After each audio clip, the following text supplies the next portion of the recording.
This is the RPM Podcast, starring Eric Brennan. Let me give you a piece of love advice. The way to a woman's bed is through her parents. Sleep with them and you're in. Sam Ballard Jr. I feel like he might need some therapy. Scott Riggleman. But you forgot one thing. Rock crushes scissors. But paper covers rock. And scissors cuts paper. We have a conundrum. Tim Riggleman. Finally, I look as pretty as I feel. And Josh Matthews. I'm having one of those things. You know, a headache with pictures. An idea? And here we are again, Monday night, May 6th. May the 2019. 6th be with you? May the 6th to be with you. May 6th, 2019, episode 137 of the RPM Podcast. And it's officially not raining today. Yeah, it was actually a beautiful day out. Man, what a soggy weekend. It really killed local racing. We'll be getting into that. Dover got in today on Monday. First, I want to say welcome Josh Matthews, the producer and sole survivor of the original cast of the RPM Podcast. How you doing, Josh? I'm awake. Yeah, the RPM Podcast reminds me of like a 70s rock band. Like, the name just keeps going, but the band changes. You know what I'm saying? It's like Leonard Skinner. Yeah, it's like Leonard Skinner. They Or have Foreigner. Yeah, all those guys, the Village People and the Oak Ridge Boys and all them. You know, we just keeps going. Whoever wants to do it, jumps on. Is Tim the policeman or? Oh boy. Just to let people know, because a lot of people ask me how the show got started. I came onto the show late, but Josh was telling me before in our little pre-show interview thing we do before we get started is him. Josh Matthews, Eric Graham, who's an official at the Wall Stadium, and Eric Brennan, he did the last two shows with us. They're the original people that started this podcast, and Josh has definitely kept it going. Eric still pops in and out, and we would love to get Eric Graham back on. He did do the Daytona 500 party with us, but that's who the original people are. And when did he start that, Josh? Like February of 2016, I think. Okay. Like, we had talked about it for a while prior, and then I was just like, well, let's just effing do it. And I kind of forced them to come down one night, and we started. This porch wasn't even like painted or anything yet. We had there's one light which is off screen for you guys, but we used to record off that one little dinky light bulb in here. And I remember one night it started wigging out on us, and we had some interesting times. You got a phone call? Yeah, that's all right. Put it to voicemail. And we got Tim Riggleman, spotter of the number 58, driven by Eric Goodale on the Nascar Modified Tour. Hey, Tim, how are you doing? I'm good. Thank you. Tim, we always talk about numbers. You know, Eric, Kevin Flores had a great little story. You know, he runs the number 86 because that was his birthday. Do you have any idea why the Goodales run the number 58 on the Modified Tour? You know, he did tell Bailey Alexis at one time, and don't quote me on this, but I think it might have been like his football number or something like that first. Maybe shoot him a text, and maybe by the end of the show we can get an answer why he runs the number 58. You know, Scott, I was actually, believe it or not, thinking about you just talking about that when we were talking to Flores about his number. And I was on my way home from work, and I saw somebody else with a number on their car, whoever they liked, and I was like, Scott's absolutely right about that. It is so cool to hear why people picked a number and stuck with it, and like how it means something, whether it be a family number or it just was something other than their birth date, or I don't know. I mean, it even goes further than that. It goes to like color schemes too. My friend Jason Duvall, he's just finishing up a car he's been building all winter. I've been helping him with it. He's going to run in the Outlaw Enduro Series with me. He's painting his car red and black in number 77. And the reason he's doing that is his father-in-law and his wife's father passed away over the winter. And the reason he's going with black and red is her father was a football player in high school, and he played for Neptune, and their colors were black and red, and he was the number 77. So they're taking his old high school football jersey, and they took the whole paint, made the whole paint scheme out of that. So, I mean, there's a lot of stories. That sounds like it'd be a really smart paint scheme, too, with the black and red. That just sounds like kind of badass. badass. Looks awesome. There's a picture of it on my Facebook page. Maybe we'll put a picture of it up on the RPM Podcast Facebook page. It's an awesome looking car, but that's the reason why. And if you look really close in the numbers, ghost in or shadowed in, whatever you want to call it. There is a picture of his mother-in-law and father-in-law that unfortunately they both passed away over the winter. So he put their faces in the numbers. So it's pretty cool little story. That's really classy too. Oh, and actually, while you mentioned we may put a picture up on the Facebook page, we have to give Tim a lot of credit for posting to our Facebook page with stories and stuff. I mean, while I'm at work or whatever, Tim is able to find all these stories and he sends them to us so we can look at them. But he also shares a ton of them on the Facebook page for just to keep our listeners, engaged and give them something to read. And it means a lot. And it may not seem like a lot. It's just a post, but it's information that's getting out there and keeping people involved and engaged with us. And I just want to say, Tim, thank you very much for keeping up with that. It does help us quite a bit. No problem. And with that being said, we do like hearing stories of why you have a paint scheme and why you have your number. If you are a racer or a former racer, or if you're getting ready to start racing, if you want to share that story with us, you can comment on the YouTube video, or you can send us a message or comment on our Facebook page. We'd love to hear your stories, why you have that number, why you have that paint scheme. I remember a long time ago, Rich Manjo was racing modifieds for a guy, and they painted their car, and it kind of looked like a Miami's Dolphin, color scheme, like a teal with orange and white. And Rich always had like blue and yellow race cars. I said, Rich, why is your car painted like that? And he said, he's like, what we did, the biggest sponsor of our car, who gave us the most money, we let them pick the paint scheme. And he was a huge Miami Dolphins fan, so we painted the car in Miami Dolphins colors. So it could be something like that, a story like that. We'd love to hear stories like that. I mean, Josh, he ran the number 57, and you just liked the paint scheme of the ketchup car, right? As a kid when you were watching Cup racing? Yeah, it all started because when my dad first told me that it's the Heinz 57 ketchup car, I misunderstood ketchup for catch up. Because I was a little kid, and I was like, what? And yeah, so it's just that bit of confusion. And then I felt kind of dumb about it, but it always stuck with me. And then also that they were able to have the number 57 with their 57 varieties was just, it's silly, but it was kind of cool. So I was like, yeah, let's go with that. And it just, that's how it meant something to me and had a memory. And it worked out. And sometimes you just get stuck with what's left, and that's kind of what happened with my number with the 09. My brother offered, I built a car for Wall Stadium. He offered to pay for the lettering, but he wanted to pick the number, and he was a huge Jamie Tomino fan, so he wanted to pick the 99. The 99 was already taken, so we couldn't get it. Mm-hmm. So then we're like, well, let's take any double-digit number. Who cares? 33, 44, 55, whatever. They were all taken. Every double-digit number was taken. So my brother's like, well, Jamie used to run the 09 as well.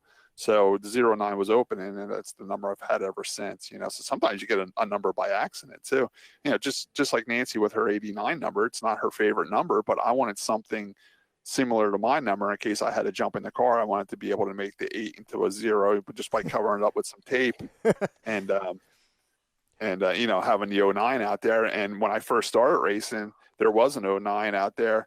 Not when I first started racing, but when I came back racing in 2012 with the factory stock, there was a 09 out there, but he wasn't racing all the time. So I put 09 on my car, and then when the other guy showed up, I would just put a little piece of tape in the 0 and make it an 89. Okay. Well, it was, and like Chris Felber has a cool story. He's always been a huge Dale Earnhardt fan, so he wanted the 3, but there were other cars that raced the 3, so he made it 35 because 5 was another number he liked, and was it Timmy, the Flanagan, because Flanagan, he was big on 7s, so he's like, whatever, you can drive the car, but it needs to have a 7 in it. So he became 357, and that was the car I was rooting for when I first started, watching the factory stocks. I just thought it looked cool. A lot of people ask how John III got his number at 5. Mm-hmm. It was the first number on the list when Grandpa went over there to buy the pit license for it. Huh. He's like, that was the first available number on the list, so he just took 5. Ooh, Scott's dinner's there. Yeah, it's a can of tomato sauce. Oh, she needed a man to open it. Going back to the numbers too. Tim, I remember when we were kids, the Malsbury family. There was Butch Malsbury, John Malsbury, Dickie Malsbury. They all had race cars. There was, I think, the 4 or 5 brothers. They all raced. Well, they just took the letter M for Malsbury and put a dash, and it was M1, M2, M3, M4. You know, it was pretty cool, and they always had those numbers. You know, so that's how they got their number. That was their story on their numbers. You know, it was Malsbury 1, Malsbury 2, Malsbury 3. My father had a similar story too. When he raced, he had a couple friends that raced and a couple brother-in-laws that raced. They called their team Lucky 7 Racing Team. So they all had number 7 somewhere in their number. My dad was 7X. My uncle was D7. You know, stuff like that. So, you know, you just had to have a 7 in your number and you were part of the Lucky 7 racing team, you know. My dad had a cool little logo too made up, and he had jackets made up. It was, you know, a picture of his car and the 7X, and it said Lucky 7 Racing Team on it, and it had dice, you know, like playing dice. And, you know, that was on number 7, one was on a 5, one was on a 2. So that was pretty cool. I always liked that racing team name as well, you know. What do you think ever happened to? Because I mean, like when I started with the factory stocks, there was kind of like the Flanagan team, and I know that's kind of gone by the wayside, and you know things change. But I haven't seen a group like that in quite a while. I think the expenses got too much for a lot of people, and people are taking our division way too serious lately, and the fun is kind of out of it a little bit. And I mean, I still love the division. I love racing in it, but the fun is out of it. And I think when that division first started, it was just a bunch of guys putting cars together the best they could, and they were going to the track together and having fun. And now it's just like every man for yourselves, you know what I'm saying? I mean, I still have a 2-car team. I still have the 09 and the 89, you know. We still have Bowers and Tony Bartone. They have 2 cars, the 49 and the 49X. So that's a little race team there. I think there's 2 Montano cars too, right? 2 Montano cars, you know, but it's basically Mikey's backup car, you know. Yeah. But they do the father drive it every once in a while, and they'll throw somebody in it every once in a while. But yeah, you're all right. I mean, I remember that too. Everybody was like big teams and grouped up together, you know. But I mean, they're still small teams, just 2-car teams, but we're not seeing the 3 and 4-car teams anymore, you know. That's starting to turn into NASCAR. But I still love the division, like you said. It's still the best show out there. But yeah, the cars have become almost a bit too equal. We're starting to turn into a little bit like modified racing, where we get single file and really can't do much with each other, you know. But that's all going to change after the 3rd week of racing. And, you know, when we start having the handicap and the faster guys got to come up through, then you'll start seeing the 3 wide passing and the 2 wide passing and passing on the outside and stuff like that, you know. Well, speaking of coming from the back to the front, and speaking of turning into NASCAR, Dover ran today after being rained out yesterday. I tell you what, for a Monday, it was a pretty good crowd there for a Monday. Yeah, there was. Yeah, it actually looked halfway decent. I mean, it thinned out at the end. Obviously, everybody was trying to get out of there, but Now, the question I asked Scott this last night, Josh, I'll ask you today. Okay. Do you think if you were to decide, say like me, if I decided, hey, I'm going to take the girls up there on Monday, take them out of school, and go up there, do you think they charge you, or you can just like walk in? I think you can just walk in. Maybe not like at 10 o'clock in the morning, but the start what time was at noon. I bet if you waited for like noon or like 11:45, I bet you can walk right in. I know Pocono does it on a Monday. If they race on a Monday, you just walk right in. You know what I'm saying? I don't know. I would think that they would still charge, but I could see there being a reduced rate. Like, you know, instead of it being $90, like just give us $15 and go. I told my brother, I said, Tim, if you went down there, I bet if you walked around, there's probably people walking around saying, here's my other ticket. My brother had to go home, you know, something like that. You know what I'm saying? I'm sure there was a lot of tickets floating around down there. Probably. And I have a feeling, though, by then they sold all the tickets. I don't think they're going to reopen the booth up because you know why? The race almost got started. So everybody, like if they would have canceled like 9 o'clock in the morning and they missed their walk-up crowd, then they would probably open the ticket booths again. But since the race was pretty much getting ready to roll out on the track, right, they probably sold all their walk-up tickets. You know what I'm saying? Yeah, I see that. And then because of the concessions made some money too, I believe yesterday. Yeah, but I mean, don't know. Might have the ticket booths this morning, like say from like 9 to 11, and then after that, they're probably like just who's ever here now, they can just walk in. You know? Yeah. What I'm saying? Well, I don't know think Pocono even advertises. I think Pocono says on Monday, hey, if you're in the area, you want to come to the races, come on over. You know.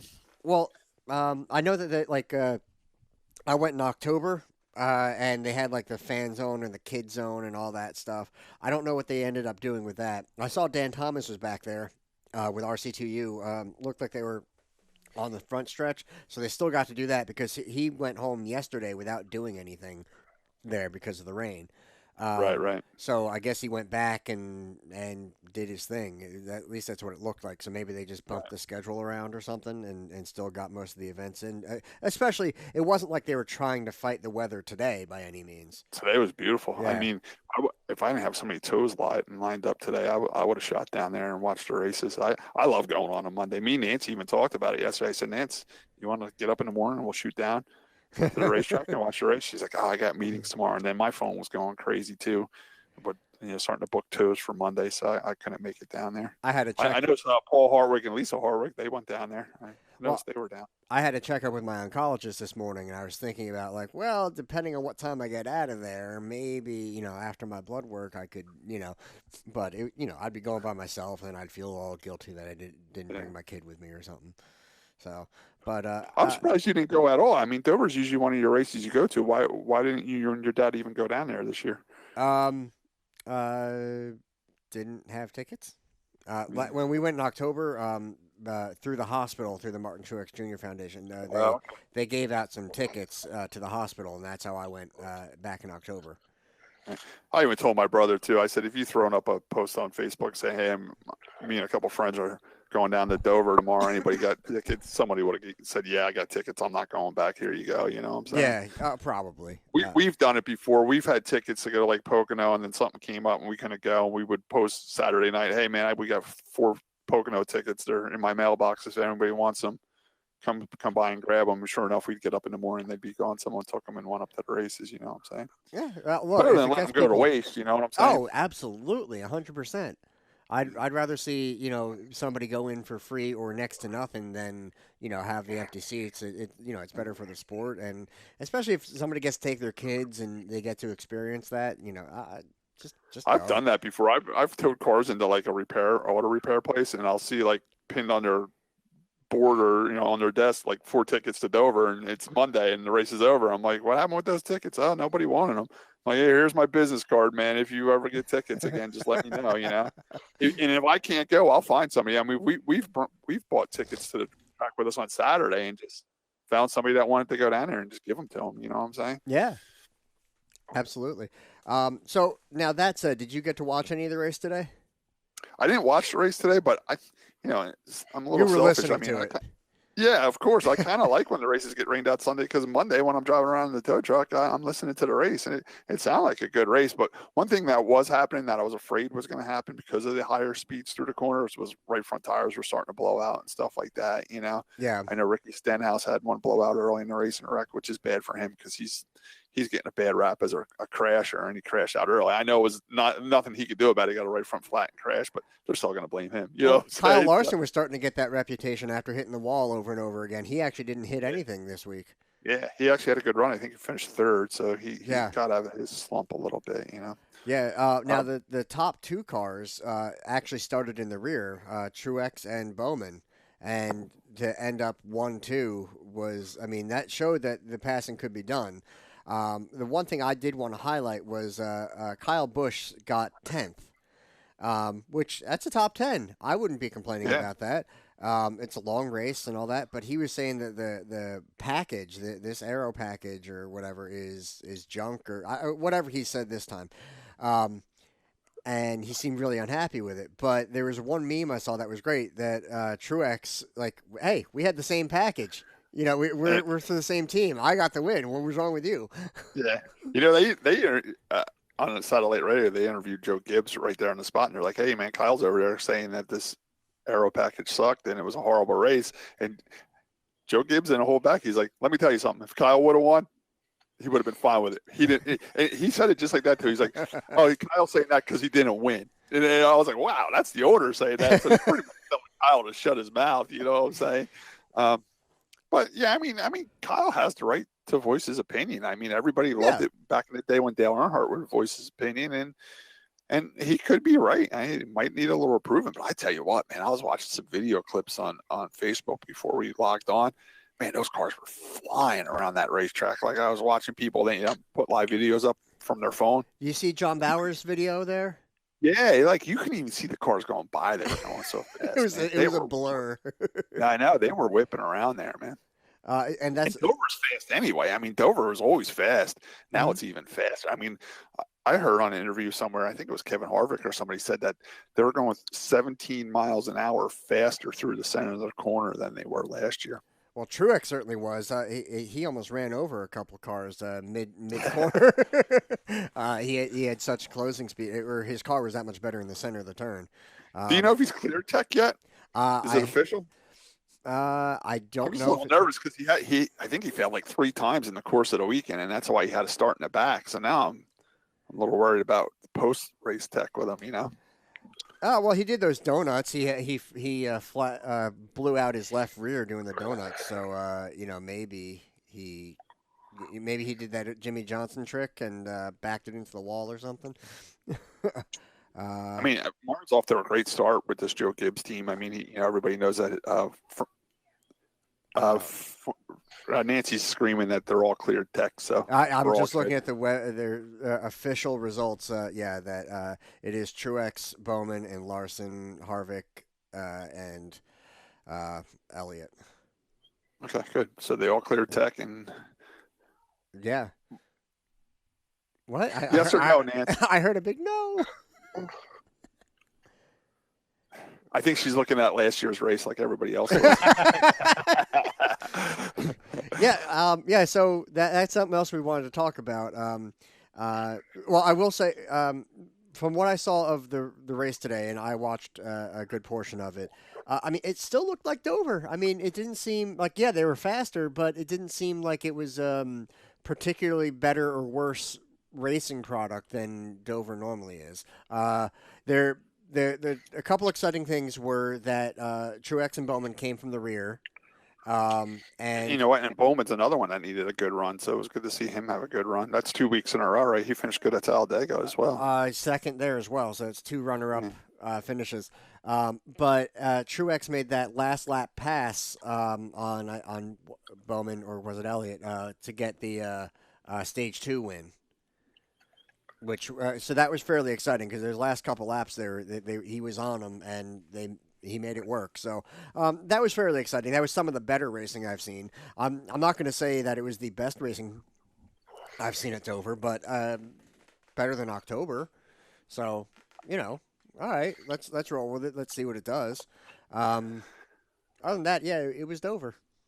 Yeah, no, like I was just trying to get saying before, and Martin Truex's team last year, Furniture Road Motorsports, closed down and he moved over to Joe Gibbs. He's off to a great start with Joe Gibbs racing. I mean, he's already got 2 wins, and we're only like 10 races into the season, so that's pretty good. Now, Josh, you're a former competitor at Wall Stadium. Do you think that Martin's background at Wall Stadium helps him at Dover? Because Dover just looks like a big Wall Stadium to me with the high banking and the high speeds going into the corner. The banking, absolutely. I think that's familiar, but you can drive it so much different with that. I mean, have you ever tried to diamond Wall Stadium? Yeah. How did that work out? It makes you a little slow in the center of the corner. Okay. But I don't think you can quite drive it the same. And this, concrete versus asphalt, I'm sure that it's the grip levels and stuff have to change ridiculously. I don't know. I think that it might feel familiar, but and now Truex they did point out that he was running the track really low center corner, like he was hugging that bottom of the turn. Yeah. So he was kind of running it like you would run wall. So that was the line he picked. Maybe it helped. Maybe it's just that he was, it's kind of his hometown race because it's the closest he's going to get to Jersey. So I don't know. Maybe by the way, Martin Truex Jr. has the most home tracks on the NASCAR circuit. When he goes to Dover, they call it his home track. When he goes to Pocono, they call it his home track. When he goes to New Hampshire, they call it his home track because that's where he ran the Busch North cars. So he's got a lot of home tracks. What about Watkins Glen? Because, New York is only one state away from Watkins New Jersey. Glen, too, because he ran the Busch North car there as well, But truly, I used to work for the Truex family. I got to know them real well. Dover really is their home track because, they first of all, they're commercial fishermen, and they own a packaging plant for the clams right over by Dover, a little south of Dover. So they have business over that way. Plus, they can take the Cape May ferry over, and they're right there, Yeah. So, I mean, yeah, I mean, I would, plus as a kid, I know as a family, they always went to Dover to watch, you know? So Dover was like their home track. The Pocono tie-in is probably from his father, Big Martin, because back in the modified days, they had the Race of Champions there, and the Truexes would always race the Race of Champions at Pocono. It was a race me and my brother would go to every year as well. So that was probably a little bit of tie-in there. And then, you know, like I said before, the Loudon tie-in, the New Hampshire track is, I mean, the father raced there. When I even worked for the father, we actually got a win there under Truex Motorsport with Big Martin driving. It was a pretty interesting day too. It was when they were first introducing the 8-cylinder back into the Busch North series, and a lot of guys were running V6s. We had an 8-cylinder. We were one of the first guys to get back on the 8-cylinder program, and we were able to sit on the pole and win that race. The other 8-cylinder in that race was Mike Stefanik. So we still had to beat a real good car that day, but it was a little unfair because we had an 8-cylinder. Everybody else had 6 cylinders. But, you know, they could have changed too. It just, you know, it's who can get the motor the quickest and get a car set up for an 8-cylinder. Was that a Hutter motor? No, it was actually a motor shop motor. It was from the motor shop. Yeah. And it was a car we got off of Mike McLaughlin because he was moving south to go race down south. So, and the car was actually all set up and prepared by Scott Zipidelli, who became famous for setting up Tony, you know, being Tony Stewart's crew chief. He's also running Stewart Haas Racing now. He actually put the car together for us. So I had to pick that car up and bring it back to South Jersey where the Truexes had their garage, and we had to finish it there and get it all ready. I mean, we really put a lot of work and time in trying to be one of the first cars to show up with an 8-cylinder and end up paying off for us. Because like I said, we sat on the pole and won that day. So, I mean, that's where the Truexes kind of call out on their home track too, because, you know, it's where Big Martin ran very well. And we ran there a lot. I think we used to run there like 5 times a year with the Busch North car. And then when Martin started racing Busch North, you know, of course, that's where he was racing too. So he's got a lot of experience at that track. So, yeah, it was a great race. You want to give us the top 10, Josh, of the race today?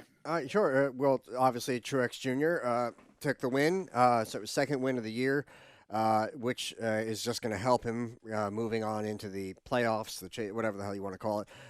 Bowman, his second in a row.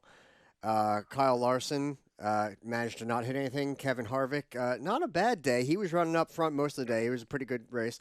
Chase Elliott, he had a good lead for a while. Eric Jones, who had a very solid day, finishing 6th.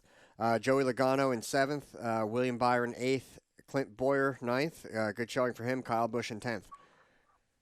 You mentioned Joey Logano. I just want to give a shout out to Joey Logano, man. What a great job he did yesterday when it was raining. He actually took time to go over into the grandstands. I mean, walked right into the grandstands by himself and started signing autographs, taking selfies and pictures with everybody. He spent a lot of time over there.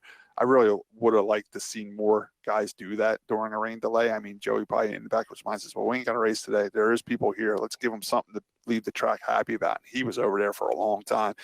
And really with like no security, no nothing. He just walked over there and started doing it. I thought that was really cool. And I think more drivers should start doing that. I'm surprised nobody went. I know that he's similar to Kyle Busch. Like, you know, there are fans and there are haters. And yeah. I know a lot of people want to give him a punch. And I'm just surprised that, you know, that he would go there with zero security. But, yeah, that is. I'm trying to find a tweet. I thought I saw from Mike Joy. I think it was regarding. That was another pretty cool thing I saw too while you were looking for that. Mike Joy went somewhere to buy like a tire machine or a tire balancer or something like that. And he said Camden, so I'm thinking Camden, New Jersey. And when he was there, the guy had like an old Darrell Waltrip model, like a model kit, and he ended up buying that off him and giving it to Darrell on air. You know, it was pretty cool, like one of his old number 11 Cup cars in a model form, you know, and the box was never even opened, you know, so he bought that for Darrell. You know, that was pretty cool. That's why we've had the big discussion lately about, you know, Darrell Waltrip and Michael Waltrip and Mike Joy being too old. But yesterday, at least they had something to talk about. You know, they had enough history where they filled air for 3 hours before they canceled, you know. Well, it's like talking with you guys. Anyway, Yeah, I can't seem to find it unless it was one of those Photoshop jobs. But it was something about you know about it being rained out. Is like, look, people are complaining about when it was rained out, or when they called it, and this and that, and it's like, look, you guys are just gonna bitch and moan no matter what. So like, there's no winning here. So let's just they tried. They got the cars on the track and it started to rain again. There's only so much time. You know what I mean? Oh, I agree. There's nothing more they could have done. And usually I say this is the reason why all tracks should have lights. This way, if they could have got in at night, before it got dark, they should have, all the tracks should have lights for this reason. But I don't even think it cleared up at night. I think it rained all night long. Prime examples like when I drove all the way down to Bowman Gray there people said they canceled too early. People said they canceled Wall this weekend too early. And then people turn around. Some people were saying they canceled Wall too late. Like a guy like me, I got up in the morning and, now I got to go outside. I got to load all my cars up. I got to load all my equipment up just for it to get canceled and to unload it. Like a guy like me, I wish they would have called it at 9 o'clock. But then again, if you call it at 9 o'clock and it clears up, then I'm mad that it cleared up, so. That's just my point. You can't make everybody happy. No, you can't. They're arguing about the vortex thing. I'm starting to think the vortex is real. You know what? I gotta say, if you ever sit in the pit stands, like I'll sit to in turn 3 at Wall when the mods go out, and that rush of air that comes off of those cars going by, and you're not right up against the track. I mean, you're you're back a couple hundred feet, and that air blowing by, and I can just imagine it's going to go that way. The cars are going to, it's got to have some effect. I mean, does it make like a true tornado or anything like that? No, but it's moving the air around for sure. Yeah, it certainly is impressive how much it does. But the same can be said for just having cars out there to keep the track dry. Right. I remember Steve Lynch taking his station wagon and driving around the track at Wall, just trying to help dry it one night. I got a funny dry the track story for a real quick Scott Regelman story. You haven't had one of them in a while. We were up at Mountain Speedway in 2008 when Wall Stadium was closed, and Joe that ran Mountain Speedway set up a little 7-race series for the Wall Stadium cars up there, and I was racing modifieds. Well, we got up there, we practiced a little bit, and started raining. So I loaded up, Then they started coming on the loudspeaker, say, rain's passing. We're going to try to dry the track, which was crazy because the water was running right down the mountain, right underneath the grandstands and right down the track like a river. So they're like, we're going to try to dry the track.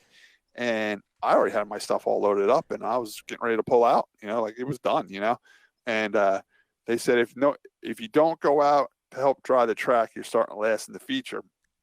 So I just went out there with my truck, trailer, and everything because I had an open trailer. And I had the transponder on my race car still, so the transponder still picked up that I was out there. I drove out there with truck, trailer, and everything. And everybody thought it was so funny, and they were videotaping it and stuff. But I mean, I'd like to see the video of that, just because. Like, I was doing a bunch of laps, and everybody was laughing. But technically, my car was out there. You know what I'm saying? So I was good. Plus, I had a dual wheel truck, and I had 4 tires on the trailer, so I was laying a lot of rubber down to help dry the track. Have you ever done a trailer race, Scott? No, I haven't, but it's something on my list. They don't do them in this area. That's more like Florida and stuff like that. Yeah. Well, I think there's too much involved in, or too much investment in that. Just like with the campers and all that. Before we get too far, I wanted to wrap up the Xfinity race at Dover. Kristen Bell got the win. Christopher Bell, sorry. Allgaier second, Reddick third, Custer, Briscoe, Cindric, Jones, Nemechek, Smith, and Michael Annette round out the top 10. One thing I want to point out about that top 10, if you notice, there was no Cup drivers in that race. That was a dash for cash, 100,000 to win race where the Cup guys aren't allowed to race in. I saw a meme like, what if they have trouble getting the Xfinity guys up to the Cup Series because they don't race against anybody better than their own? Nah, I don't Christopher think Bell, he's ready. He can beat anybody. As for the Truck Series, it's cool because you see cars that would have been occupied by Kyle Busch, like that 18 car had a driver in it that probably wouldn't be in it if Kyle Busch was available for that race. You know what I'm saying? I'm okay with a handful of races here and there. Let him shake it up. I think Tim. I think what the number is 10. I think you're allowed 10 Xfinity races when you're a Cup driver. I don't think that's enough. I think there's like 30 some races in an Xfinity race. At least let them run 15. Let them run 15. I think 15 is a good number, and 10 in the truck's a good number. This way, if you are a driver like Kyle Larson, who's a little new to Cup, you can still go do 25 other races. You know what I'm saying? And someone like Kyle Busch, who loves racing all the time, that's a nice little schedule for him. He's got 36 Cup races, 15 in Xfinity, 10 in trucks. That's a good amount of racing for the year. You know what I'm saying? I think Kyle's only allowed to run like 7 in the trucks, and that's not enough. He's trying to sell sponsorship to keep his team going, and running 7 times ain't enough. Yeah. So speaking of the trucks, Johnny Sauter gets the win. Brett Moffitt, Burton, and that was a good race. That truck race was good. Crafton, Rhodes, Hill, Kraus, Ankrum, and Ross Chastain round out the top 10 there. I heard it was a good race. I didn't get to watch it. I was working really late and got home when it was over. So, yeah. And that's what I mean. If Dover had lights, they can have the truck race at night and give more. Because a lot of people leave this area after work or, half day of work. Then they leave at noon to drive down to the track and set up camp and be there all weekend. Mm-hmm. If they had lights at Dover, they can have the truck race 7, 8 o'clock at night. It's good for the TV because everybody's getting home from work that watches it on TV, and they can sit down with dinner and watch the race. Plus, the people traveling to the racetrack don't have to rush to get there. They can get their camper all set up and then walk over and watch the truck race. I'm not all for having all Cup races on Saturday nights. Everybody knows I don't like that because it hurts the short track races. But I just think that every Cup track should have lights, just as an option. As an option and an insurance policy. It doesn't have to be the Cup race at night, but it could be like the truck race or the Xfinity race.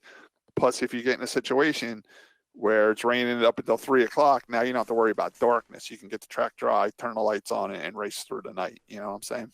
Yeah. If it gets delayed, because some tracks still have a noise curfew, or do they get a variance or something for that? Yeah, I don't think they'll worry about. I've never heard a big track complain about no noise curfew or anything. But even if that, it's usually 11 o'clock at night, so you still buy more time. Oh yeah, Just pay the fine and be done with it. That's all. Yeah, a lot of people just pay the fine and move on. Yeah, that's fair. One thing we did want to reach out or talk about is once it was rained out, pretty much as soon as they called it, they put on last year's race. All right. Before we get into that, we'll get into that for sure. But all right, Josh, I'll ask you first. All right. If you were the producer of whatever Fox, whoever had the show yesterday, do you think there'd be something better that they could show than that, like a modified race or anything? The problem with that is you got to fill like 3 or 4 hours. Yeah, it's a lot to fill. Well, the thing is, what do you have rights to? Because if you're watching it on NBC, but the modifieds are on Fox Sports 2, I mean, there's going to be a problem. Could they? I think they could do like the old Thrills and Spills videos. Just to fill the time. They're probably better off bumping it out and, saying, here, watch golf or whatever. And then everybody goes out and gets their yard work done for the day and then can watch it, Monday night. Something else got rained out during the weekend. It was qualifying for Xfinity cars or qualifying for the trucks. And they put on that Davey Allison special. That was pretty good to watch. Things like that. And they had the Janet Guthrie one. That was pretty good, What was the one that everybody was raving about? Was it Earnhardt and Gordon? Yeah, Earnhardt versus Gordon. That's a good one. The Janet Guthrie one is the girls have watched that a couple times, and Bailey did that. She handed it in this morning. She did that for like her Hero of the Month essay or whatever. She did the Janet Guthrie, so I thought that was pretty cool. Good. I think they should play like Stroke a Race and all the race car movies instead of.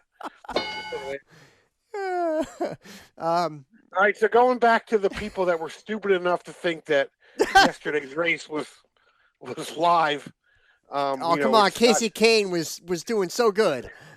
I know. Casey Kane said people were calling him after the race and said he did a great job, and they're glad to see him back in a race car. Clint Boyer was another one. People were calling to ask how his race went, and that it was good to see him racing. And Tim was telling a little story before that Outback Steakhouse was getting requests for the free bloomin' onion, and they were having so many people coming in that thought the race that was televised was the live race, that Outback sent out a thing saying just do the bloomin' onion thing. Go ahead and do it. Now, in my experience, it was always like, well, all right, if like with Newman, if he finishes in the top 3, you get a free bloomin' onion. Okay, great. But if he didn't, they found another way to promote free bloomin' onion that day anyway. Right. So it was like they were gonna do it. Just do it. Yeah. If you get the people in the door, give them the damn bloomin' onion, and then they'll buy some beer. You know what? And they got that bloomin' onion deal set up so they're still making money off it. You know what I'm saying? Yeah. Oh, easily. I know I'm fat and everything, but those things are nasty. I hate those things. Bloomin' onions. I like them. I like them. The sauce you dip them in. Oh, that is a good sauce. Nope. Well, my favorite track food this week is the bloomin' onion, so suck it, Tim. I didn't real quick, while we're on the story of restaurants and food, me and Nancy have our camper out at Timberland Lake Campground out in Jackson. It's not far from New Egypt Speedway at all. We got up Sunday morning, and we wanted to go get something for breakfast, and we found this cool little bagel place. It's called Speedway All-Star Bagels. Great little breakfast, luncheonette type place. And we walked in there. It was real cool because there was pictures of race cars all over the wall. It's right down the street from New Egypt Speedway. It was all dirt modifieds and everything, pictures on the wall. And even the menu was pretty cool. It had like some of their breakfast specials were, one was called the Big Block, for big block dirt modifieds. One was a small block. One was a sprint car. They had the crew chief. They had, the tire changer and all that stuff. It was pretty cool. So what did you get, Scott? I just got a. He got a water and a half. Yeah. What did Nancy get? She's got a pork roll and cheese sandwich on a hard roll. There's no name for it? Yeah, what do they call the pork roll sandwich there? Well, that's what I'm saying. Like just the normal pork roll sandwich, it was just like 2 pieces of pork roll and cheese. But if you want it more, like it went up to like 7 pieces of pork roll on a sandwich. There you go. And as you got more, that's what I'm trying to say. The more pork roll you got on your sandwich, the faster your race car was, because it went from like the small block to the sprint car to the big block with more pork roll on your sandwich. So it was pretty cool. Need the Top Fuel pork roll sandwich. So yeah, if you're ever in the area and you're a race fan and you're in the racing, definitely stop in there, because they're definitely supporting people that race at New Egypt Speedway. Did you ask why? Does the owner go to the races, or does he race? The owner was there. She's actually a lady, but she was cooking, and we did introduce ourselves to her. And she's actually a lady. You checked? Yeah. And she just likes racing, and she's right by the track, and she sponsors a couple of race cars, and it's just a good little tie-in, What was the name of it? Speedway All-Star Bagel. They do have All-Star Bagels in this area. She just calls out one, the Speedway one, so she can, not separate herself from the other ones, just so, her food vendors know which one to go to. So since she was close to the racetrack, she just called it Speedway All-Star Bagels.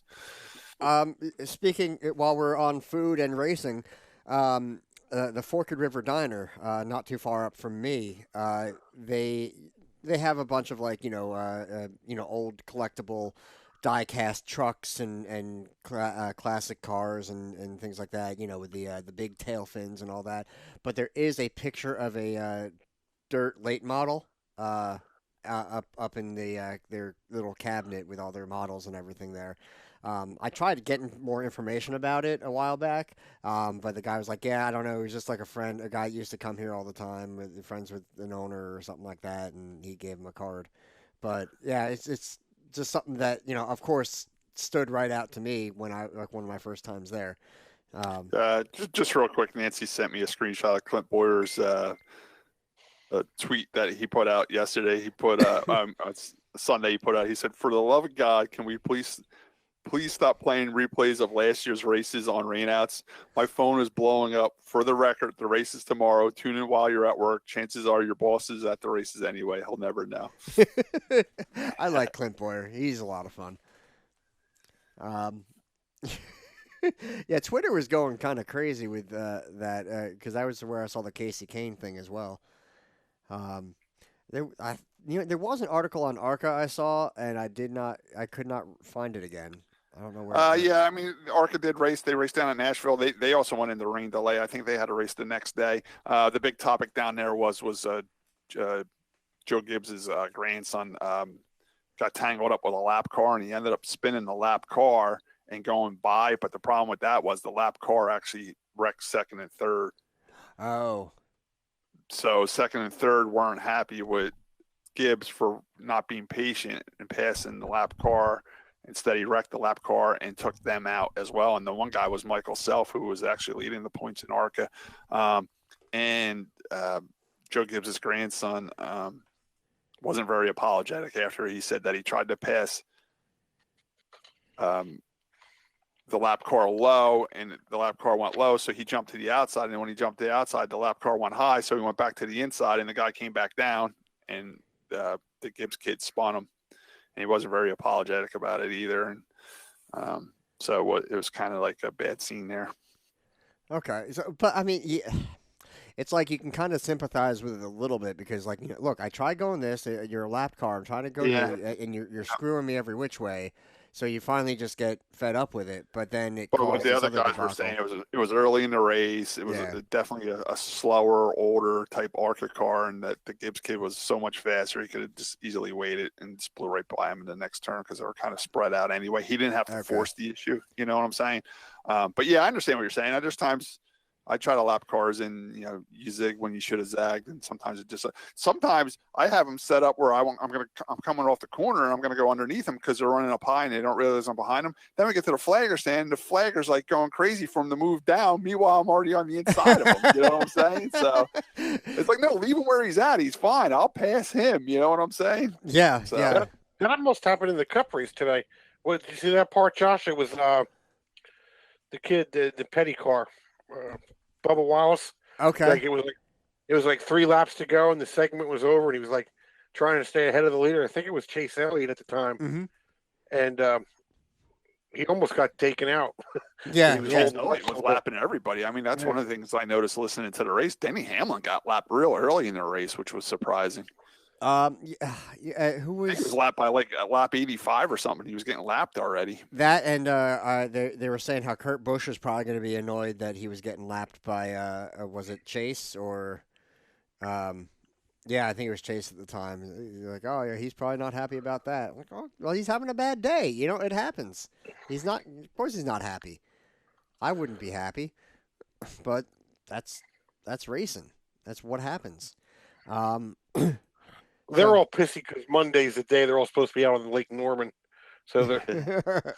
Well, actually, it's funny. Speaking about the rain out or having it postponed till Monday, this is the second time that's happened at Dover in I forget how many years, and it's the second time that Truex has won on a Monday at Dover. Yeah, start calling him Mr. Monday. Yeah, they're saying he's going to start hoping that it rains every time they head there now.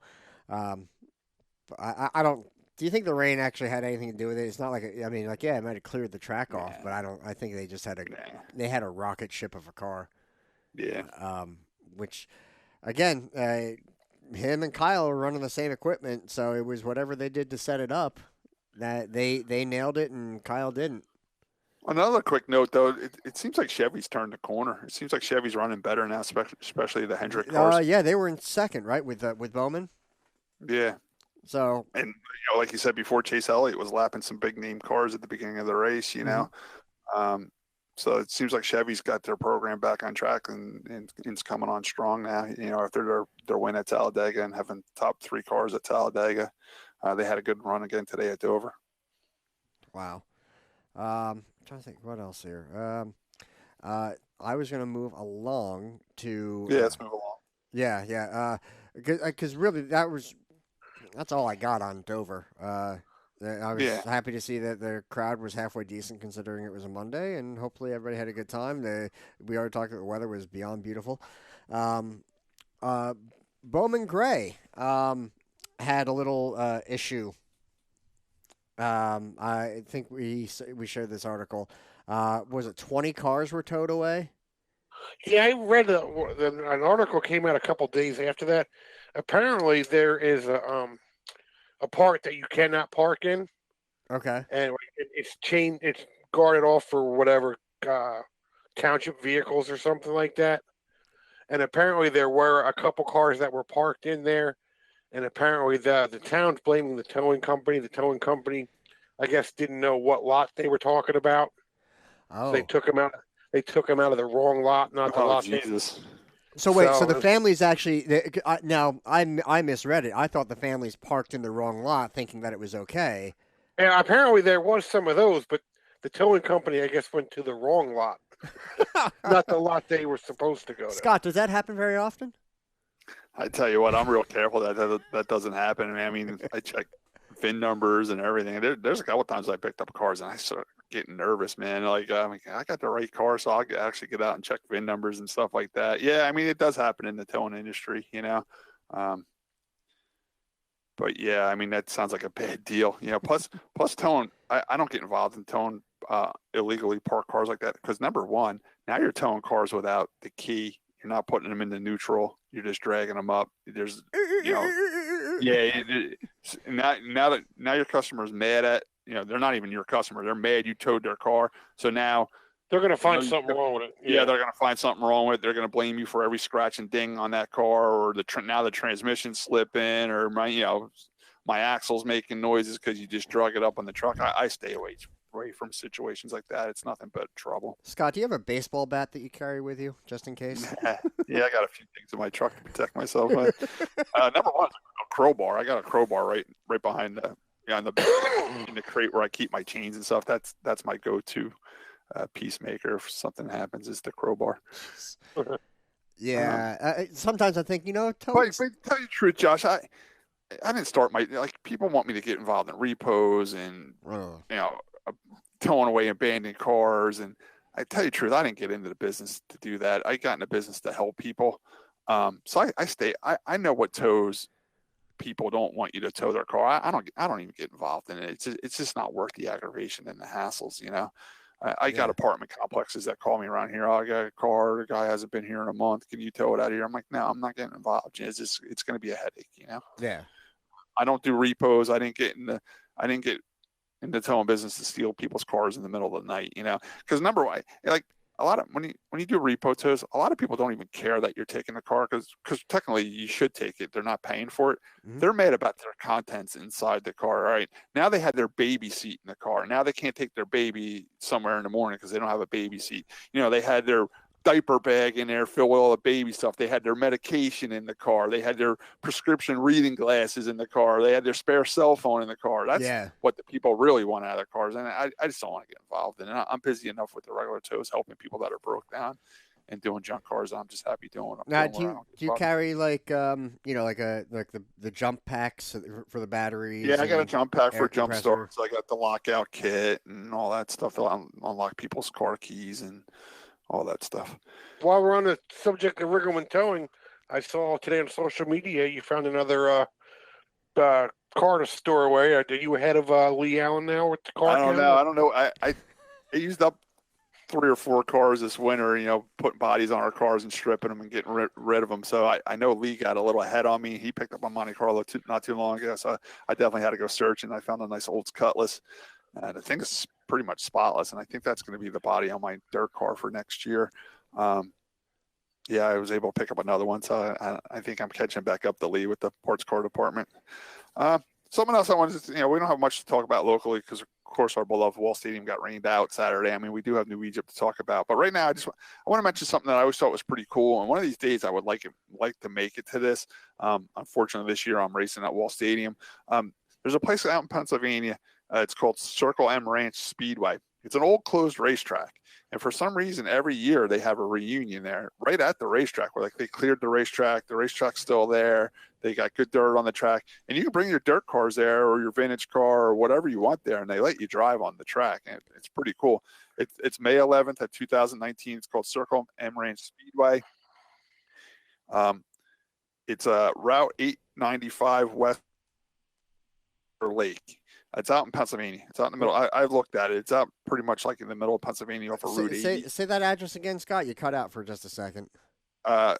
It's saying Route 895 West from Route 61 at Deer Lake. Deer Lake. Okay. It's the track time is from 10 a.m. till 3 p.m. Free admission. Bring lawn chairs because there's no grandstands there anymore. There'll be food on site from the Auburn Fire Company. If you want to take your car out, it's fire suits are mandatory. Car inspections mandatory. Vendors are welcome, whatever they mean by that. No rain date. We'll race unless pouring. More information, call Ken Johnson, race director at 610-401-3197. They do have a Facebook page, Circle M Ranch Speedway. They got all pictures and everything.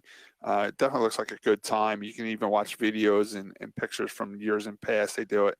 It's in Auburn, Pennsylvania. From my house, it's saying 105 miles from my house in Manchester. It's definitely something I want to get to one of these days. It's just, unfortunately, it always falls on a Saturday where I'm racing. I would love to take my dirt cars out there and go try this track out. And I really don't know the backstory on it. I don't know is it in your book? Circle M Ranch Speedway. I can look. Oh, I'm actually excited to see this. I'm trying to look up the New Egypt results, and I'm having a hard time finding them. They give you points updates. I know Lenny Salmon's son won. I first it was Davey. Danny. Davey, right, Tim? Davey races the dirt. Danny or Davey? Yeah, I don't know. Yeah, I think it's Davey that races now. I don't think Danny they still have TJ as the points leader, but I think TJ went. He was on a cruise. Yeah, he went from like first to like eighth or something. He said. And that's another thing I want to point out. It was totally cool that soon as Wall Stadium got rained out, a lot of the four-cylinder guys said, "Screw it, let's go dirt racing." A lot of them headed it right over to New Egypt with their four cylinders. I think Neil Rutt finished like sixth or third or something. I think he said. Yeah, TJ went from first to eighth or not or something here. Yeah. Oh wow, it is in here. They even have a picture of the track back in its heyday.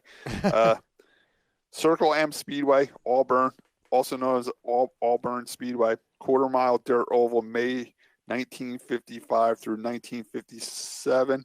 Site is now a dump, but track is still there.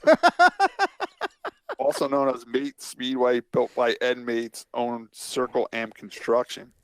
So it was only in business 2 years, man. They got a picture of it. Here, I'll hold it up to the camera again. It's always tricky for me to do, but yeah, there's a picture of it. Wow. Yeah, so it's a cool. Quarter mile, they said? I know, it looks like a big quarter mile, doesn't it? Yeah, it does. But isn't it amazing back in the 50s how these tracks opened for like 2 years? It was open 2 years and had 3 names. Wow. I don't even know what to say on that. That's just ridiculous.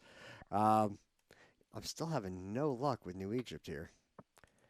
Maybe the message board has something. I don't know. So you said they clear it out and let everybody go out there for a few laps? Yeah.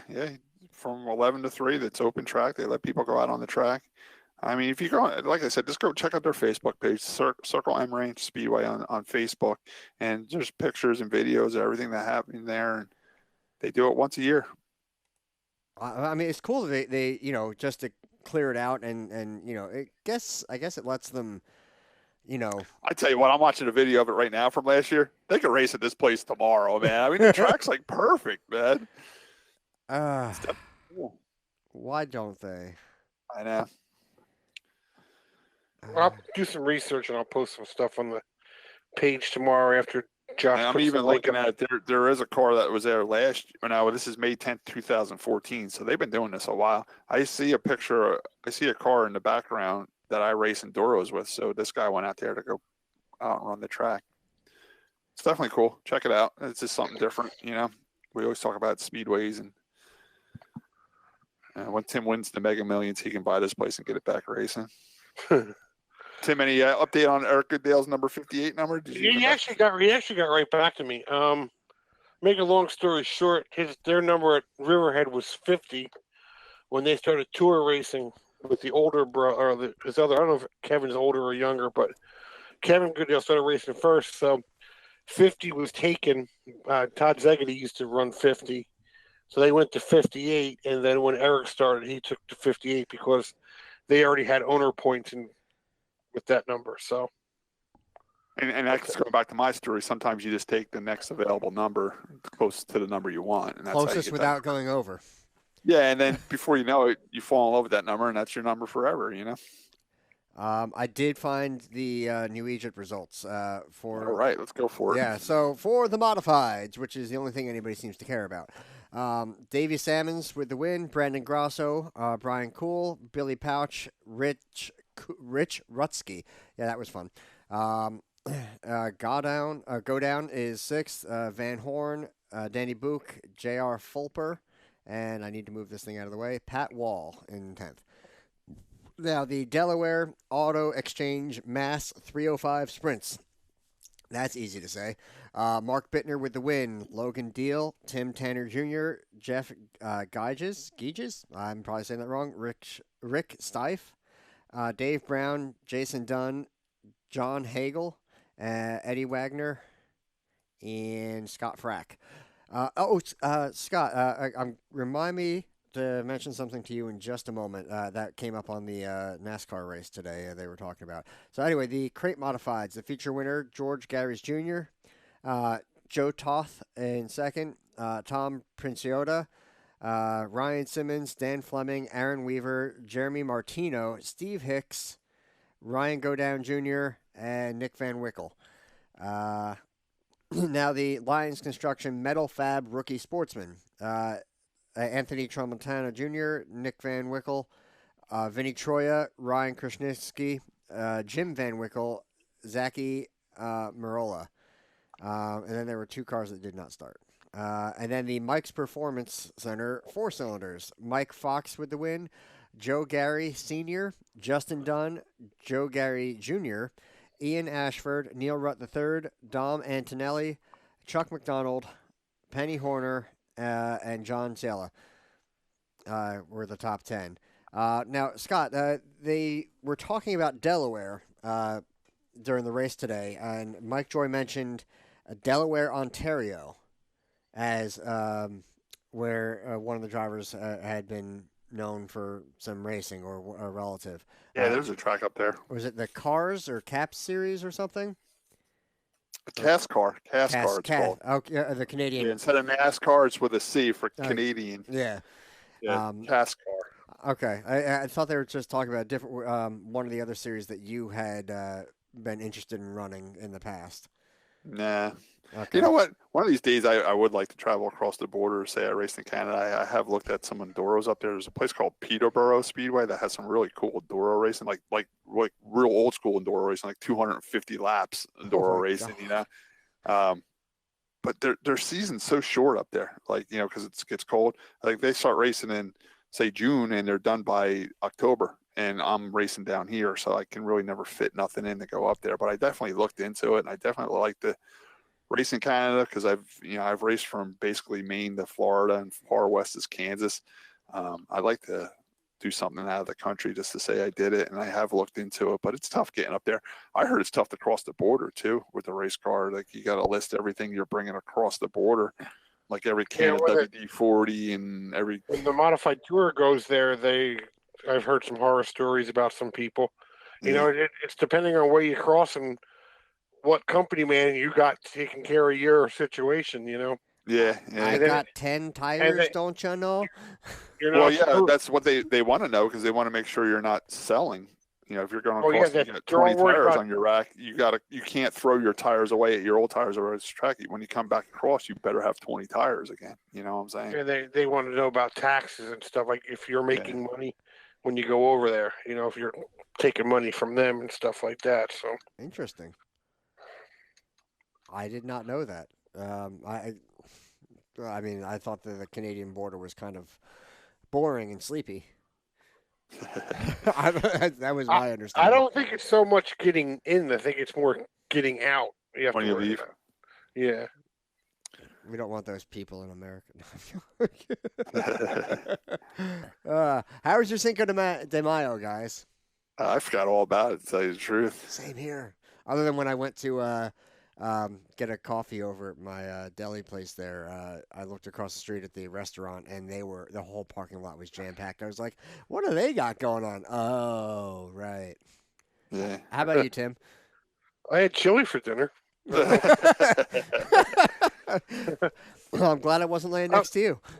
Before we get too far off the dirt car stuff, and I'm sorry, I don't know the names of most, but it seems like every day on Facebook you see another dirt car guy passed away. They're really having a bad time with their family, the dirt car family. Someone's Oh, that's right. Also. Was it the popcorn guy? I read that some people said it was him. No, it was his father. Some people said it was his father, so I'm not 100% sure to report. His father passed away. I have Popcorn Johnny on my Facebook, and he said it was his father, and rest in peace, his father. But his father was the original Popcorn Johnny. He sold the ice cream and popcorn and everything at East Windsor Speedway before his son took over. He passed away. Johnny's been all over. He was at Flemington. He was at Wall Stadium for a little bit, not very long. He was at New Egypt. Yeah, New Egypt. Yep. Huh. Another guy that passed away that's close to the Wall Stadium family is Jeff Willett. Jeff Willett was the owner of Modified for many, many years. He lost his battle with cancer at age 59. Jeff, you'll be missed. His car still. His one son said he's going to take the business over and keep the business running, which is Jeff's Service Center in Neptune. And they're going to keep racing the Modified, and Roger Cross is their driver, and they're going to keep the Modified running as well. Jeff was well known for lack of better terms, he didn't give a crap. Like, if he gave a lot of people the opportunity to drive. And Hot Pockets drove for him when he first started. Jimmy Blewett drove for him at Chemung when he first started driving. Richie Evans Jr. drove for him. He let anybody drive their car, and they all had some success in it. Jimmy won a couple times at Chemung. Scott, you used to go with Jimmy for that, didn't you? Yeah, I used to go up there with Jimmy. Jimmy won a lot of the races up there, and they're called B Modifieds back then. It was kind of weird because we had an old Evans car, and that's when they were like starting to mix the built tube chassis with like the EMCA style stock front clip cars. And Jimmy used to spank them up there. I think Jimmy won like 5 in a row up there. He won like that. And it was fun going up there with those guys racing that car. That's cool. All right. Anything else you guys want to mention? Or did you want to mention your buddy Ron Capps one, Scott? Yeah, I saw he won some drag race somewhere. I didn't know much about it. I got to know him a little bit down in Atlantic City. Weren't they just at ZMAX or something? No, but I think they were in Atlanta. They did ZMAX 2 weeks ago, and then the next one on their schedule was Atlanta. Yeah, I got to know him a little bit. I met him down in Atlantic City. Me and Nancy were invited into the Napa suite at the indoor race, with the Van Winkles and the Bryces, and Ron was there because he's a Napa driver for the drag race, and we got to hang out with him, spend some time with him. So it was good to see him get the win. Good. I think too, we talk about Dale Jr.'s podcast a little bit. He had because the drag race was in Charlotte. Monday, John Force stayed over the day, and Monday he came in and did the podcast with Dale Jr. It's a good one to listen to. I did hear a clip of that on Tim Catalfamo's NASCAR Today show. He was wound up too, man. John when Force isn't he? I know, he was wound up. It's a real good interview.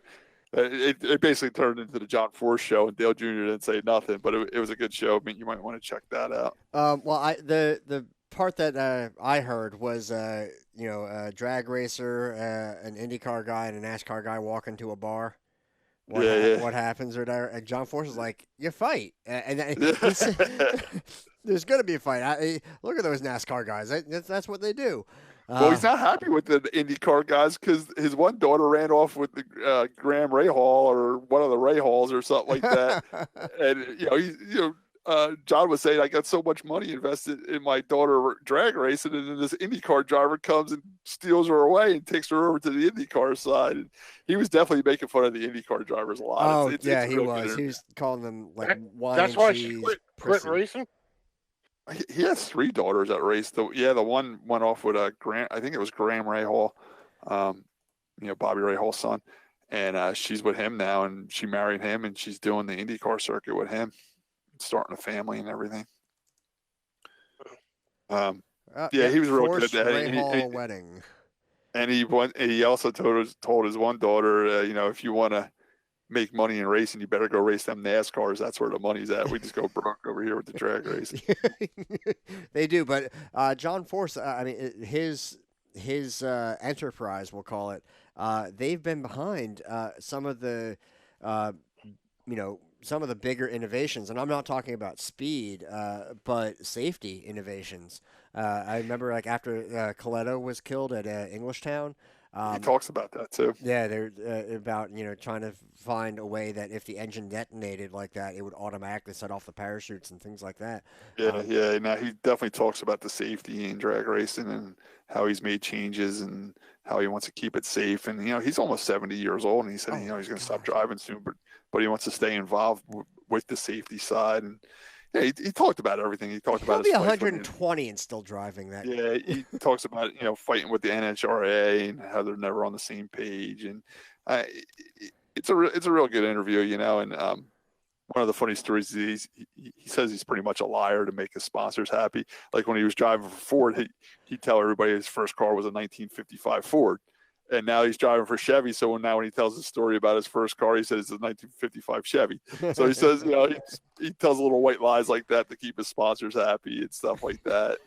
He had a couple good Dale Sr. stories because he said, because he was winning championships at the same time that Dale Sr. was winning championships, and sometimes they would go to autograph signings and they'd end up the same, type motorsport shows and sign autographs and stuff like that.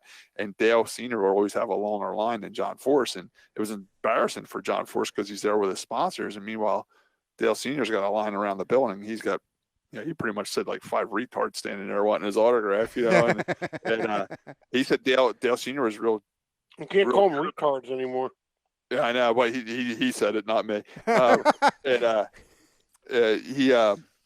He said Dale Sr. was real kind because he knew that John Force needed a line to impress his sponsors and keep his sponsors happy. So Dale would bring John Force and set him at his table. He'd just sit at our table and we'll sign everybody's autograph together. If it's a John Force fan, and they'll get a Dale Earnhardt autograph, and if they're a Dale Earnhardt fan, they'll get a John Force autograph at the same time.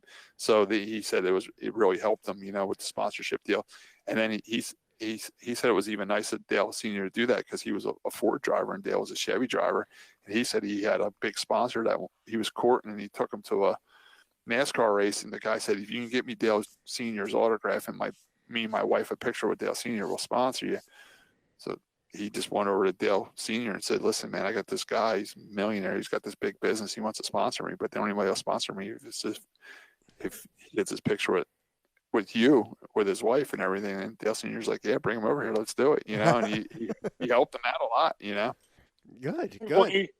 He's lucky Dale Sr. didn't steal the guy away from him. Yeah, I'm sure that was in the back of Dale's mind, but it was just good that he was willing to help, and Dale Sr. knew how important it was to court these sponsors, and the sponsorship money kept everything going. And he helped them, and it was funny too because when the show was all over, John Force left and Dale Earnhardt stayed on, and like 10 minutes later, John Force comes back in the studio and he's like, "Here's $100, Dale Jr."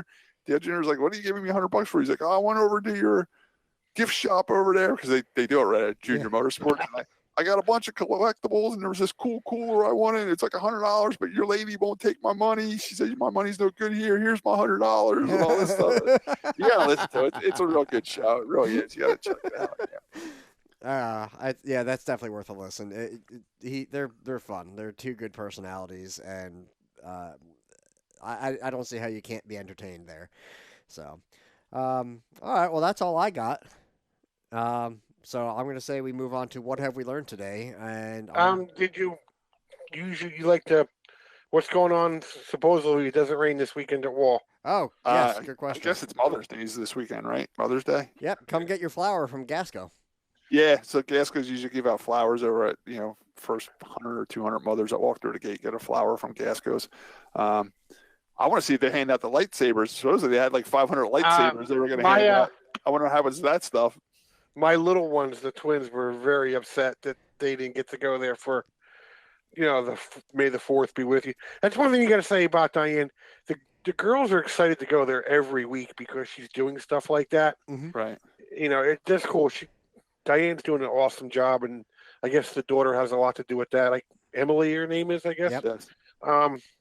That's really cool. The girls look like when me and Scott were little. Like I couldn't wait for it to be Saturday afternoon to go to the races. And now the girls, for a different reason, because they want to go there for lightsabers and luau night or whatever. But it's cool that they do that stuff. So hopefully it's almost like you need a little gimmick nowadays. What New Egypt does is pretty cool. They have town nights. Like if you live in a town, like I think it's like Chesterfield and Browns Mills or something this week at New Egypt Speedway, you bring your driver's license, and if it says Browns Mills or Chestertown on in your license, you get in for free. So I think that's a pretty good promotion too. Atco did something similar. They had their Halloween bash a couple years ago. They do it every year, and they have like a trunk or treat for the kids. And we got there late. We were camping around the corner, and so I was like, all right, well, I brought my my sister and my brother-in-law and their two kids out, and like, come on, let's all just go. We're gonna hang at the racetrack for an hour or two, watch a little bit of racing, and maybe the kids will get some candy and all that. But we got there a bit late, and I was like, all right, well, I'm gonna pay for me and the car behind me, and I got this and this, and then we got 3 kids, and the lady's like, how about I just say you're Waterford residents and I'll charge you $5. Nice. Because it was in Waterford, so if you were part of the town. Same thing. It was only $1 to get in, and which was really cool. Otherwise, I was looking at spending like $100 or whatever, which I was still going to do to support the track and all. But yeah, same kind of deal. Like they want to get some of their local people in, they'll do a deal. But yeah. So do moms get in for a discount at Wall this weekend, or is it just I did not see. I don't pay attention to that much because it never. Because you're not a mother. Works at the back gate. It's only the back gate. When me and Scott were little, they used to give out ladies' passes. Remember that? Yeah. Dad used to throw them over the fence to Mom every week. Yeah. We lost you, Scott. Idea. This way, if you bring your race car there and your wife goes in the grandstands, you got a ladies' pass. Josh, can you hear me? For free. Yeah, I hear both of you guys. I hear you, Tim. I got you. All right, I lost you guys for a second for some reason. It was a stroke. Don't say that. So yeah, let's get to what have we learned, and let's get off the air here. Actually, okay. So hang on, just to update on Wall. Bring mom or grandma to the races for a fun night out. All moms enjoy discounted admission and free flowers. So it's all, not just the first 100 or 200. It is all. All mothers are getting discounted admission and free flowers. Now, the Star Wars theme is rescheduled from May 4th for this Saturday. The lightsabers, while supplies last, are going to be given out for the kids as well. They're going to be doing the character lookalike contest at intermission with prizes, and they're going to have a Star Wars trivia game, which I will lose because I watch Star Trek. That was funny. Me and Tim are the opposite. We didn't really grow up with Star Trek. We grew up with Star Wars.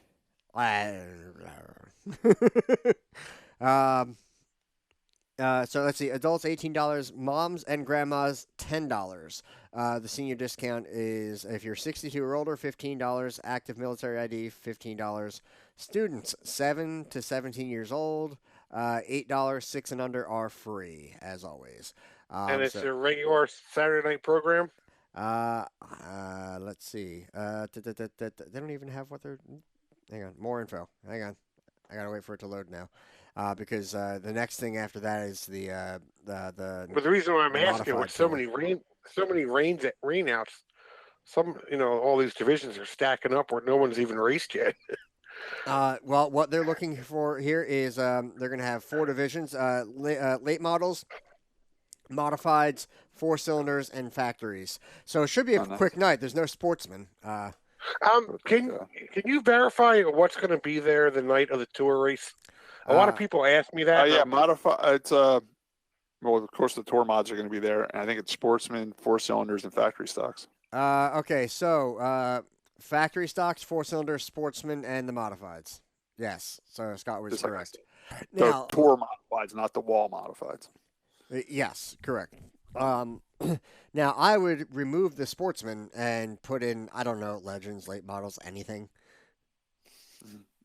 I'm just saying. Well, my problem is I have a feeling that a lot of those guys are going to go out there feeling, other than trying to win the race on the first lap, or just taking out the wall because, A lot of those guys are going to go out there thinking that they got something to prove to somebody or trying to show. You know what? I think it's going to be a large crowd, and I think all divisions are going to pull it on the track with a little bit of chip on their shoulders. I think it's going to be. I think it is going to be a little aggressive driving that night, but sometimes it is, sometimes it isn't. You know. But I see it more with the sportsmen than I would with the, let's say, the 4-cylinders or the factories, just because, you know, open wheels versus fenders. So I don't know. That's one thing I would be a little wary of. But I'm excited for it. I'm definitely planning on being at the track for the modified race, or the tour race, mainly for the factory stocks. But you know, and the Sunday series got rained out this weekend. Oh, I know. What? Yeah, everything except for like New Egypt or Grandview got rained out. I mean, it was just pouring all weekend here. I believe Stafford got their racing in. They did. Okay, good. Yeah, Well, I believe. they must have been just Tim, you're going to go up there Friday, right? The Spring Scissors. I guess so. They're supposed to rain there again Friday. Oh, Jesus. You know, I'm all for canceling early, but geez, this day and age, they canceled us on Thursday. Wall Stadium was canceled by 1:30. I mean, it's you know, the Sunday series was canceled Saturday night, which is okay. It's just the rain is just killing everything. You know? Well, I know Island Dragway was even having problems where the whole damn track was underwater, and they couldn't do anything. Did you see that post that Kenny Wiles put up about his home track today? It's rained there so much that the track is underwater. No. Route 66 Speedway or something, where he lives like 15 minutes from there. They haven't raced in 8 weeks because of the rain. Wow. Well, I'm still the only feature winner at Big Diamond Speedway. They haven't got it. I haven't raced there since March or first week of April, and they still haven't had their opener. It's rained out like 5 weeks in a row. Yeah, it's crazy.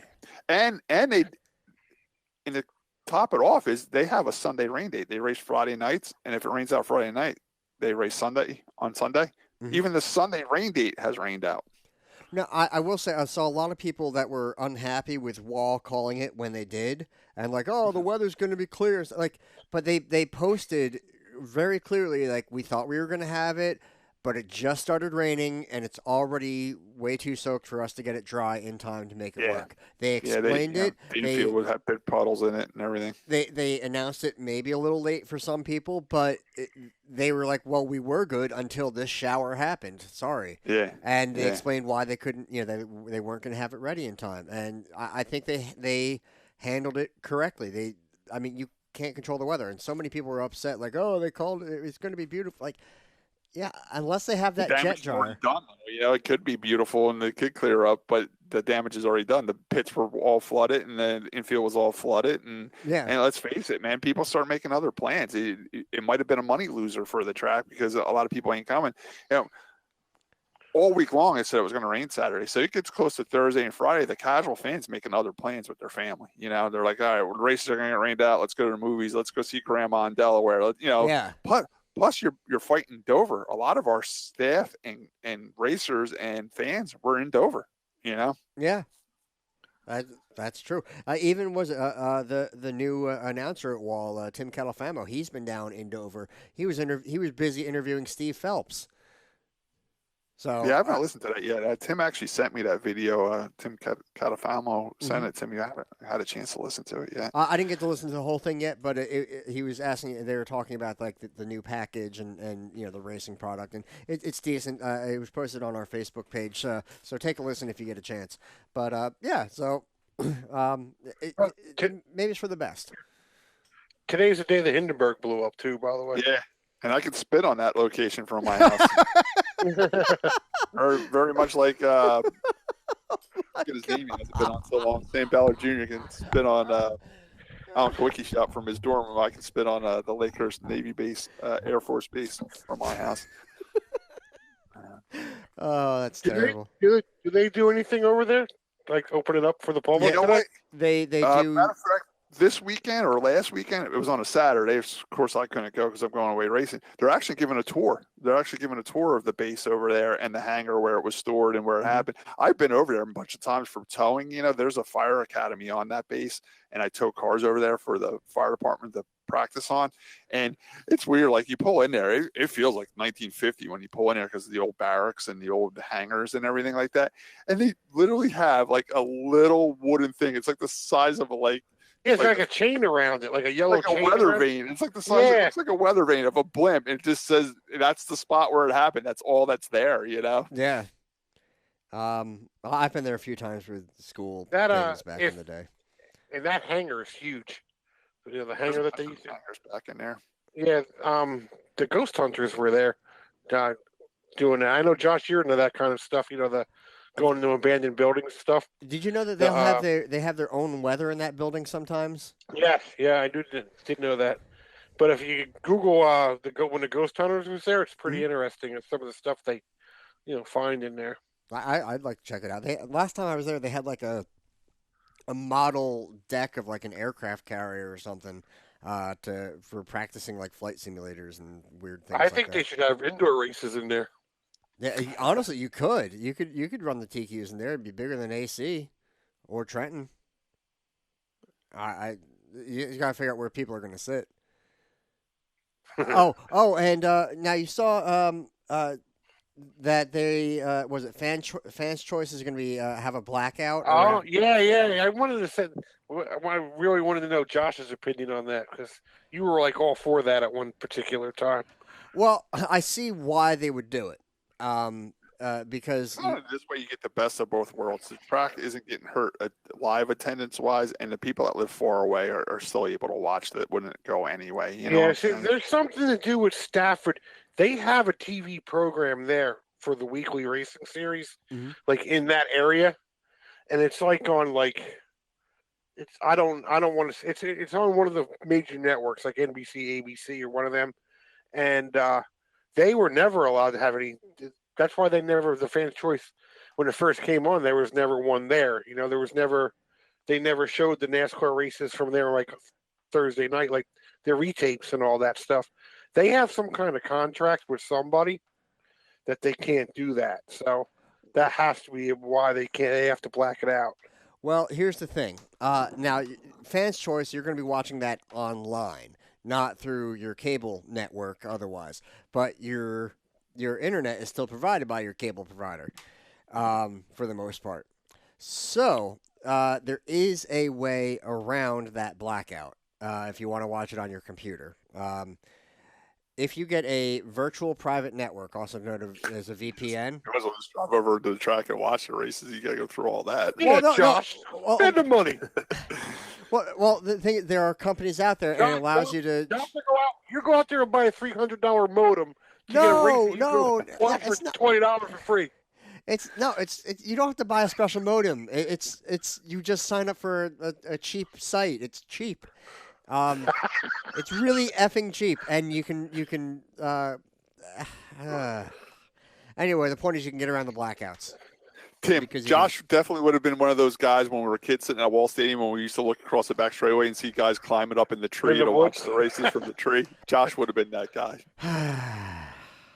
That's like you ever see like the old pictures of Old Bridge Speedway? There was more people there was more people in the trees than there were in the grandstands. Like at Flemington, they used to drive around with the water truck and spray with the water hose, knocking them out of the trees. Is Josh Matthews? All right, Josh, what have we learned other than you're a cheap ass? I quit. Hey, Josh, your studio there is filling up with more and more kids' toys and weed whackers and stuff like that. What's going on there? I need to clean it and stuff, but I need to. All right, guys, it's 10 o'clock. All right. So quick, what have we learned, Scott? What did you learn today? That man. We'll come Circle back. M Ranch is having their one race a year. Go check it out. Tim, what did you learn? I learned about a new place to go get major pork roll sandwiches to support local auto racing. So I'll have to go out there one day. And it rained a lot this weekend. I learned that. Today I learned that Tim hates bloomin' onions. I learned that Tim wants to eat a Top Fuel sandwich. I learned that Scott confirmed she's actually a lady at All-Star Bagel. And I learned that Scott checks VIN numbers. I also learned that Eric Brendan can make 2 shows in a row, but he can't make 2 weeks in a row. So we're coming. In his defense, he did tell us like 2 days ago that he might not make the show. So yeah, and he did respond right at 7:55 to let us know that he couldn't make it. So he's coming more dependable. Yeah, the quick Tim Riggleman story why I don't like blooming onions is because about you ate way too many of them. And you got no, God no, I would admit to that. You know that like 10. It's funny. 10 years ago, me and Jim Lohr went to Orange County Speedway, and he's like the whole way up. You gotta get this blooming onion. You gotta have a blooming onion. I'm like, all right. So we got one, and it didn't taste right. Like when we got it, like there was something wrong with it. And he's like, "There's nothing wrong with it." So I only had a couple pieces. About halfway home, I'm like, "Yo, Jimmy Lohr, you got to pull over. I got to throw up." And I threw up, and I never ate one of those again. And if you follow Orange County Speedway on social media, they're like really revamping that place. Like they're doing a lot of work there right now. And the other day they posted a picture of a video of like a backhoe knocking down part of the concession stand. Mm-hmm. And somebody put on there, that's where they used to sell the blooming onions. And I'm like, well, good for that building. F that building. I'm glad they're knocking that one down. That's good. That's my Josh Matthews rant for the day. I guess I earned that one. All right, guys, so that wraps up another podcast here, and we'll do it again next week. Yeah, we'll do it again next week, Monday at 8 o'clock. But yeah, please, if you have a story about where you got your race car number from, please share it with us. We'd like to talk about it on air here. You can message my brother. You can message Josh Matthews. You can comment on our YouTube and the RPM podcast Facebook page. Just send us a message. Tell us your race car number, story, or paint scheme. If you want to talk about your paint scheme, that's fine too. Or even your name of your race team. So some unique names out there. So yeah, Tim, the one I remember when we were kids. Remember the Welfare 5? Yeah. There's a guy he used to call his race team Josh the Welfare 5, but meanwhile he pulled in with the nicest tow truck hauler. It was like like a cup style hauler, the fanciest race cars, chrome Nerf bars, chrome wheels, but he was called the Welfare 5. It was Dick Traynor, if I remember correctly. He owned a big trucking company up in Connecticut. And for some reason, that hauler's still around. Every once in a while, you'll see it at like Thompson and Stafford. Yeah, and for some reason, he used to come all the way down from Connecticut and race at New Egypt. But New Egypt used to race on Wednesday nights, which was pretty smart because they would pull names from all over the place, and those guys would come down and just collect the NASCAR points. Asphalt or dirt at the time? It was asphalt, quarter-mile asphalt. Okay. NASCAR sanctioned. So back in the day with the NASCAR points, if you wanted to try to win that regional championship, you just had to run as many races as you can and collect as many points as you can. So New Egypt went to a Wednesday night because no other racetracks were running on Wednesday nights. So people from Connecticut, upstate New York, they would all come down here just to race and collect points. I wish I had that kind of time. All right, guys. All right, that wraps it up. Yeah, Go we'll to see Wall. you next week. Yes. Go to Wall. Have a good one.